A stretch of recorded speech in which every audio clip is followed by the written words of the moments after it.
Hi everyone, welcome to Senthil talk. இந்த வீடியோவில் நம்ம பார்க்க போகிறது சவேத் சாகர் அப்படிங்கிற ஒரு வெப் சீரிஸை பற்றி தான். இது ஹிந்தி வெப் சீரிஸாக இருந்தாலும் தமிழ்லேயே வந்து இது அவைலபிளாக இருக்குது. இந்த வெப் சீரிஸ் எப்படி இருந்துச்சு அப்படின்னு சொல்லிட்டு இந்த வீடியோவில் பார்க்கலாம். நம்ம சேனலை இது வரைக்கும் சப்ஸ்கிரைப் பண்ணிங்க. இந்த வீடியோ பிடிச்சிருந்துச்சி அப்படின்னா லைக் பண்ணுங்கள், ஷேர் பண்ணுங்கள், சப்போர்ட் பண்ணுங்கள். இந்த வெப் சீரிஸை பார்த்தோம்னா கார்கில் வாரில் உண்மையாக நடந்த சில நிகழ்வுகளை அடிப்படையாக வச்சு தான் இது மொத்தமாக பண்ணியிருக்காங்க. மொத்தமாக இந்த வெப் சீரிஸில் பார்த்தோம்னா நிறைய இடங்களில் வந்து ஒரிஜினல் ஃபுட்டேஜஸை கூட வந்து யூஸ் பண்ணியிருப்பாங்க. மேலே வந்து பாகிஸ்தானுடைய ஆர்மி வந்து ஒரு மிலிட்டன்ட் மாதிரி, ஒரு தீவிரவாதிகள் மாதிரி தங்களை காமிச்சிக்கிட்டு மேலே இருக்கிற போஸ்ட் எல்லாமே அந்த எல்ஓசியில் இருக்கிற போஸ்ட் எல்லாமே பிடிச்சிடுறாங்க. 120 போஸ்டிங். இது யாருக்குமே வந்து தெரியாது. ஏன்னா வந்து அந்த காலகட்டம் வந்து ரொம்ப வின்டராக இருக்கிறதுனால நார்மலாக அந்த ஒரு 2 or 3 months வந்து கீழே வந்து ஆர்மி வந்து லீவ் மாதிரி வந்துட்டு போயிடுவாங்க. அந்த காலகட்டத்தில் அங்கே இருக்க மாட்டாங்க. அதை உபயோகப்படுத்தி தான் அது உள்ளார வந்து வந்துடுறாங்க. இப்போ இது தெரியாமல் லீவ் முடிஞ்சு எல்லாருமே மேலே ஏறும்போது மேலே அவங்க இருந்துக்கிட்டு இவங்களை எல்லோரும் அட்டாக் பண்ண ஆரம்பிக்கிறாங்க. நிறைய வீரர்கள் வந்து இறந்து போகிறாங்க. பாகிஸ்தான் வந்து இது வந்து தீவிரவாதிகளோட இது எங்களுக்கு தெரியாதுன்னு சொல்லிட்டு கை வைக்கிறாங்க. இப்போது இந்த நிலமையில் அவங்க எங்கே இருக்காங்க அப்படின்னு தெரிஞ்சால் தான் ஏதாவது செய்ய முடியும். அதுவும் வந்து 15,000 அடிக்கு மேலே வந்து அந்த போஸ்டெல்லாம் இருக்குது. மேலே இருக்கிற போஸ்டெல்லாம் அவ்வளோ தூரத்துக்கு வந்து ஃப்ளைட்டில் போய் குண்டு போடுறதோ இதை கொண்டு போகிறதோ வந்து ரொம்ப கஷ்டம். அப்படி போனாலும் யார் எங்கே மறைஞ்சிட்ருக்காங்க, என்ன வந்து வெப்பன்ஸ் வச்சுருக்காங்கன்னு தெரியாது. அதனால் அட்டாக் பண்ணி நீங்கள் எவ்வளோ பெரிய ஃப்ளைட்டர் ஜெட்டை எடுத்துகிட்டு போனாலும் சரி, இல்லை ஹெலிகாப்டர் எடுத்துகிட்டு போனாலும் சரி, அதை வந்து அவங்க வந்து சுட்டு வீழ்த்துறதுக்கான வாய்ப்பு அதிகம். ஸோ பிளைண்டாக வந்து சூசைட் மிஷன் மாதிரி போக முடியாதுன்னு முடிவு பண்ணுறாங்க. இதுக்கு என்ன பண்ணலாம் அப்படின்னோன்னே கோல்டன் ஆரோ அப்படின்னு சொல்லிட்டு தனியாக ஒரு பெட்டாலியன் ஸ்குவாடன்ஸ்னு சொல்கிறாங்க. அவங்கள வந்து அங்கே வந்து அனுப்பலான்னு முடிவு பண்ணுறாங்க. இவங்களோட வேலை என்ன அப்படின்னா அதிவேகமாக அதுக்கு மேலே பறந்து போய் ஃபோட்டோ எடுத்துகிட்டு வருவாங்க. எங்கே என்னென்ன விஷயங்கள் இருக்குது அப்படின்ட்டு அந்த ஃபோட்டோவை வச்சுட்டு அதுக்கப்புறம் நம்மளோட அட்டாக்கை வந்து பிளான் பண்ணலாம் அப்படின்னு சொல்லிட்டு டிசைட் பண்ணுறாங்க. இதுக்காக அந்த கோல்டன் ஆரோவை வந்து தயார்படுத்தி அவங்க போய் அதில் ஃபோட்டோ எடுத்துகிட்டு வந்து அதற்கு அப்புறம் நிகழ்ந்த உண்மையான நிகழ்வுகள் தான்.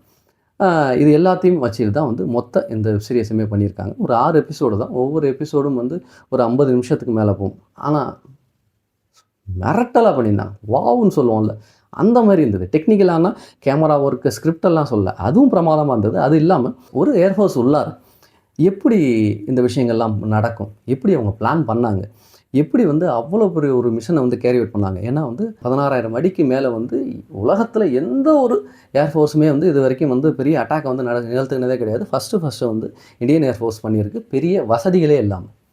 அதை அவங்க எப்படி பண்ணாங்க, அதில் எவ்வளோ உயிர் தியாகங்கள் நடந்தது அப்படிங்கிறதெல்லாம் வந்து அப்படி ஒரு பிரமாதமாக எமோஷ்னலாக நிறைய இடங்கள் வந்து அப்படி கனெக்ட் ஆக முடியும் நம்மளால்.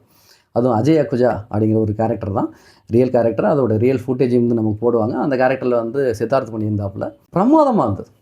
அந்த கேரக்டராக ஒன்று இருக்கும் இல்லையா, என்ன அப்படி ஹீரோவாக அப்படி எழுந்து நிற்கும். அன்சங் ஹீரோஸ்ன்னு சொல்லுவாங்கள்ல, நமக்கு பெருசாக தெரியாமல் ஆனால் வந்து நமக்காக வந்து நிறைய போராடின ஒரு பேர். அவங்கள எல்லாரையுமே வந்து கமிட் பண்ணி இதில் பண்ணியிருந்தாங்க. அந்த வெப் சீரிஸ் முடிஞ்சதுக்கப்புறம் இதில் வர்ற மெயின் கேரக்டர்ஸ் ஒரு 10-15 கேரக்டர் வந்து இப்போதைக்கு எப்படி இருக்காங்க, என்னென்ன பண்ணிகிட்டு இருக்காங்க அப்படிங்கிற விஷயத்துக்குலாம் நம்மளை வந்து போட்டு காமிப்பாங்க. எந்த அடல்ட்ரியும் கிடையாது, ஒன்றும் கிடையாது. தாராளமாக ஃபேமிலியோடு உட்காந்து பார்க்கக்கூடிய சீரியஸ். ரொம்ப இன்ஃபர்மேட்டிவான சீரியஸ் கூட. இப்போது கார்கில் வாரப்போ என்னென்ன விஷயங்கள் நடந்தது, என்னென்ன விஷயங்கள் வந்து அவ்வளோ ஒரு இக்கட்டான சூழலில் எதுவுமே அவ்வளோதான் முடியாது, இம்பாசிபிள், நத்திங், தூக்கி போட்டு போகலாம் அப்படிங்கிற ஒரு சூழலில் ஒரு சில கேரக்டர்ஸு ஒரு சில விஷயங்கள் வந்து அப்படி தூக்கிட்டு போய் அதை வந்து நம்மளை வந்து வேறு மாதிரி மாற்றுனுச்சு அப்படிங்கிற விஷயங்கள்லாம் வந்து நமக்கு வந்து பயங்கர இன்ஸ்பிரேஷனலாக இருக்கும்.